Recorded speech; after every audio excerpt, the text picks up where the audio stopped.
ఇవాళ తెలంగాణ ప్రాంతంలో ఉన్న నైపుణ్యాన్ని వెలికి తీయాలని 1000 కోట్ల కార్పస్ ఫండ్ ఈరోజు ప్రభుత్వ పరంగా నేను కేటాయించి మా తెలంగాణ పిల్లలు పరిశోధన చేస్తే ఒక్క రూపాయి కూడా పరిశోధనలో ఇబ్బంది పడొద్దు, వాళ్ళు రాణించాలి, వాళ్ళు బిలియనియర్స్ కావాలి, గ్రామీణ ప్రాంతంలో నుంచి ప్రపంచంతో పోటీ పడాలని 1000 కోట్లు అక్కడ కూడా పరిశోధనల కోసం కేటాయించి ఇంకొక 1000 కోట్లు జీవో తీసుకొని ఈరోజు ఉస్మానియా యూనివర్సిటీకి వచ్చిన. ఉత్త చేతులతో రానని ఆనాడే చెప్పిన. ఉత్తుత్తు మాటలు చెప్పే అలవాటు నాకు లేదు. ఎందుకంటే వ్యవసాయం తెలిసినోని, గ్రామీణ ప్రాంతం నుంచి వచ్చినోని. మన చేనుకు ఏ పురుగు వాడితే ఏ మందు కొట్టాలనో ఏం ఎరువేయాలనో తెలిసినోని. తెలంగాణకు పట్టిన చీడను పీడను ఎట్లా వదిలించాలో నాకు బాగా తెలుసు. వాళ్ళు అనుకుంటుండొచ్చు ఎంగిల్ పీస్ రాదని. జర్మన్కు, జపాన్కు, చైనాకి ఎంగిల్ పీస్ ఏం రాదు నాయన. ప్రపంచాన్ని ఏలుతున్నది చైనా, జపాన్, జర్మనీ. అక్కడ ఇంగ్లీషు రానే రాదు, కనీసం మనం ఏబిసిడీలన్నా రాయగలుగుతున్నాం. మరి ఇవాళ ప్రపంచాన్ని శాసిస్తారు ఇంగ్లీష్ మాట్లాడే అమెరికా, చైనా సప్లైస్ ఆపితే ఒక గంట కూడా బతకలేదు, ఒక 1 అవర్ కూడా అమెరికా జీవించలేదు. అమెరికా ఎంత అప్పు ఉందంటే చైనాకు, వాడు నా అప్పు మొత్తం కట్టడానికి వంగబెట్టి బండ పెడితే మొత్తం అమెరికాని చైనాకు అప్పచెప్పాల్సి వస్తుంది.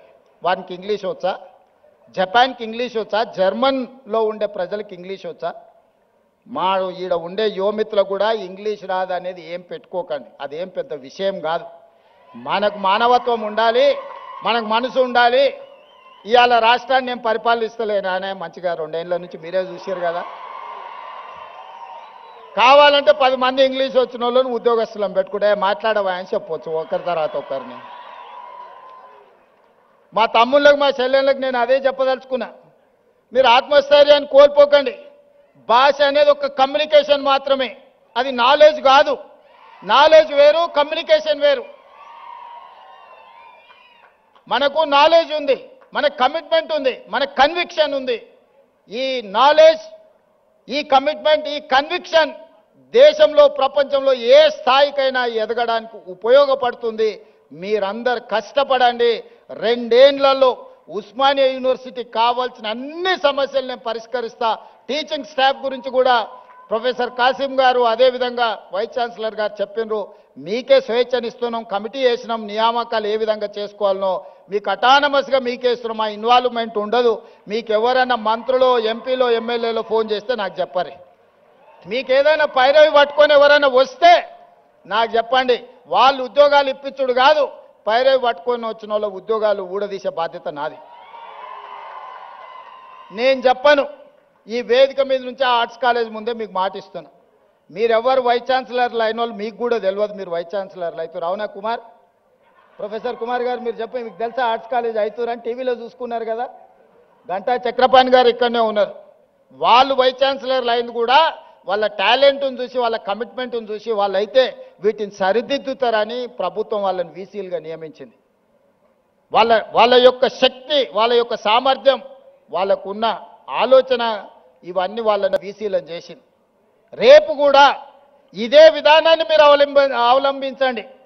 నో పొలిటికల్ ఆబ్లిగేషన్, నో పైరవి. ఎవరిని కూడా ఎంత వారున్నా కూర్చోబెట్టి కాఫీ ఇప్పించండి. మా ఎంపీలో, ఎమ్మెల్యేలో, మంత్రులు వస్తే మర్యాద ఇవ్వండి, మర్యాదలో లోపం చేయకండి. ఛాయ్ తాగిపించండి, మధ్యాహ్నం వస్తే ఇంత భోజనం పెట్టండి, కానీ ఓ టీచర్ ఉద్యోగం మాత్రం ఇవ్వకండి. ఒక టీచర్ ఉద్యోగం పైరవికారుడికి ఇస్తే రాబోయే 35 ఏళ్ళు ఎన్ని వేల మంది పిల్లల భవిష్యత్తు వాళ్ళు చెడగొడతారా? ఆ అధికారం మీకు లేదు, నాకు లేదు. పిల్లల జీవితాలతో చెలగాటం ఆడే అధికారం మీకు లేదు, నాకు లేదు. చదువు చెప్పి పిల్లల సమస్యల్ని పరిష్కరించి వాళ్ళని తెలంగాణ సమాజంలో ప్రయోజకులను చేసే వాళ్ళను మీరు సిబ్బందిగా నియమించుకోండి. మీకు కావాల్సిన సహకారాన్ని అందించే బాధ్యత నాది. ఈ ఉస్మానియా యూనివర్సిటీ తెలంగాణకు గుండెకాయ. గుండెకు జబ్బొస్తే మనిషి పోతాడు. తెలంగాణలో కూడా ఉస్మానియా యూనివర్సిటీకి సమస్య వస్తే ఆ తెలంగాణ సమాజానికే తీరని నష్టం తీసుకొస్తుంది. తప్పకుండా ఈ ఉస్మానియా యూనివర్సిటీ వేదికగా మా ప్రభుత్వం వైపు నుంచి మీకు చెప్పదలుచుకున్న, మీకు స్వేచ్ఛ ఉంది, సామాజిక న్యాయం జరుగుతుంది, సమానమైన అవకాశాలు ఇస్తాం. రాజకీయ పార్టీల ఉచ్చులో పడకండి, చదువుకోండి, భవిష్యత్తును నిర్మించుకోండి. సమస్య వచ్చినప్పుడు నిటారుగా నిలబడి కొట్లాడండి. సమస్యల మీద కొట్లాడుతా అంటే నేను వద్దనను. ఇక్కడ కొట్లాడబట్టే తెలంగాణ రాష్ట్ర కళ సాకారమైంది. తెలంగాణ సమాజానికి ఏది ప్రయోజనమో దానికోసం కొట్లాడండి. ఏ రాజకీయ పార్టీ జెండాలు ఎత్తాలనో వాళ్ళ మోచేతి నీళ్లు తాగాలనో ప్రయత్నం చేయకండి. సర్వ స్వతంత్రతను మీరు నిరూపించుకోండి. ఉస్మానియా యూనివర్సిటీ అంటే ఒక క్వాలిటీతో కూడుకున్న విద్య అందిస్తారు.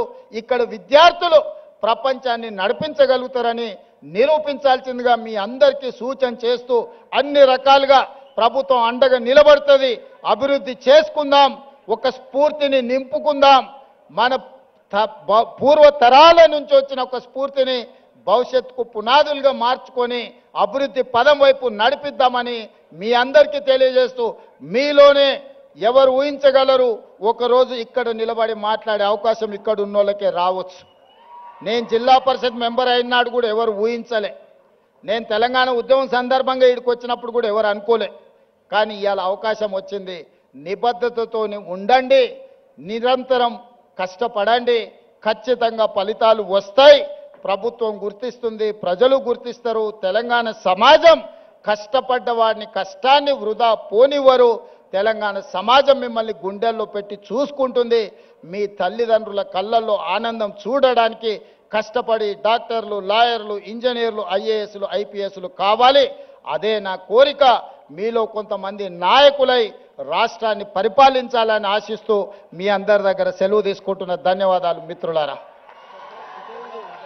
ఎక్కడైనా ఒక ముఖ్యమంత్రి గారు ఈరోజు ఉస్మానియా యూనివర్సిటీని ఏ విధంగా నిర్మించుకోవాలనో ముగ్గురు అంతర్జాతీయ స్థాయి ఆర్కిటెక్ట్స్తోని ఈరోజు డిజైన్స్ చేసి మీ ముందరనే పెట్టినాం. మీరు చూడండి, దాన్ని ఏ విధంగా అభివృద్ధి చేసుకోవాలనో, ఇంకా ఏమైనా అందులో పొందుపరచాలన్నా మీ ఆలోచనలను తీసుకొని నిర్మాణం పనులు ఈ నెలాఖరికి నిర్ణయం తీసుకుంటాం. దయచేసి ఇక్కడికి వచ్చిన మేధావులు కానీ విద్యార్థులు కానీ ఒక్కసారి ఆ 3 కన్సల్టెంట్స్ ఏదైతే ఇచ్చిండ్రో ప్రణాళికల్ని మీరు పరిశీలించి ఖచ్చితమైన నిర్ణయం తీసుకొని ఇవ్వండి. మంచిగా ఉస్మానియా